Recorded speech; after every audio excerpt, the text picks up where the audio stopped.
In this video, I'm going to talk about Milkman by Anna Burns.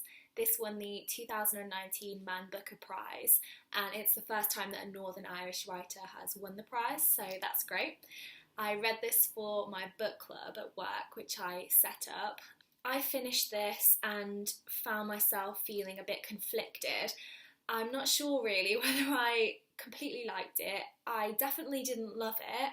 It was stylistically quite strange, but I can understand why it received such high acclaim. The novel is set in an unnamed city in Northern Ireland, and the characters are given descriptions instead of names. So, for example, middle sister, milkman, the mother.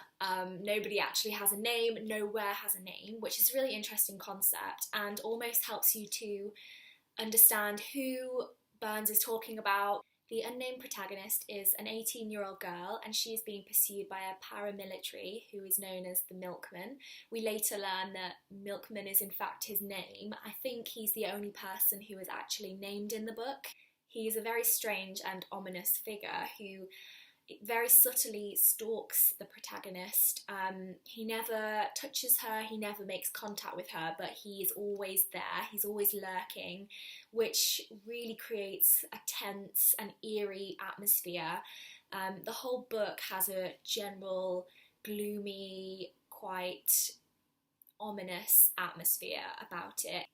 Something to take into consideration before you read this is that the paragraphs are often pages and pages long without a pause, which can make it quite difficult when you're reading this and you don't know where to stop, basically.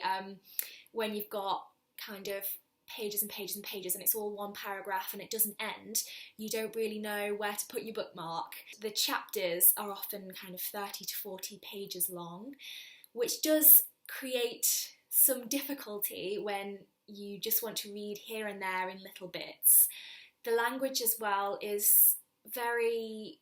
Some people have described this as stream of consciousness. Having read it, I can see that passages may reflect this style, but overall I wouldn't say that it was stream of consciousness. It's just very absorbing and you feel that you're really in the mind of the protagonist.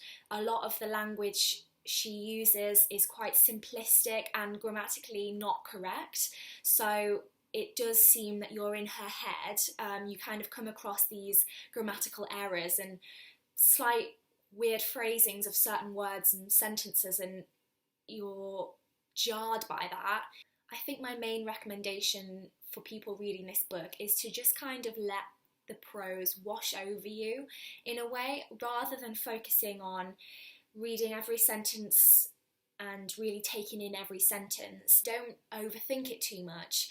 You find yourself being absorbed in the mind of the protagonist, whereas if you really focus on each word, each sentence, it's very lengthy, it's jarring and quite a slog really. So when I was reading it at the start, I was really focusing on each word and sentence and trying to be specific and really grasp what the author was writing. But as I went on, I realised actually the best way to do this is kind of not skim read, but be lulled by it in a more casual way, and then it will start to make sense. A lot of the language is general ramblings and thoughts and word vomit or thought vomit of the protagonist, which isn't necessarily vital, and then when you do come across some action or something important, it does jump out at you, so you won't miss that.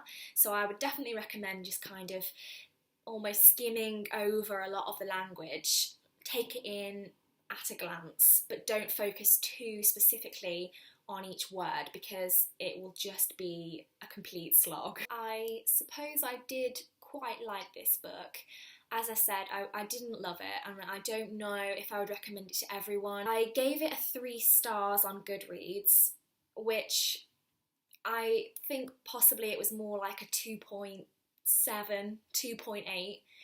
Definitely a bit more than a 2. It was more than a 2, it was more than okay, but it wasn't quite, I liked it. Somewhere in the middle. I think a lot of people will struggle with this one, and I did struggle with it, to be honest. In hindsight, I have slightly more fondness for it, which is strange, I suppose, because I'm not still absorbed in the text. I can appreciate it from afar. Worth a read if you want to read something by a Northern Irish writer, which uses some interesting techniques, stylistically quite intricate, but apart from that, it's not one of my favourites.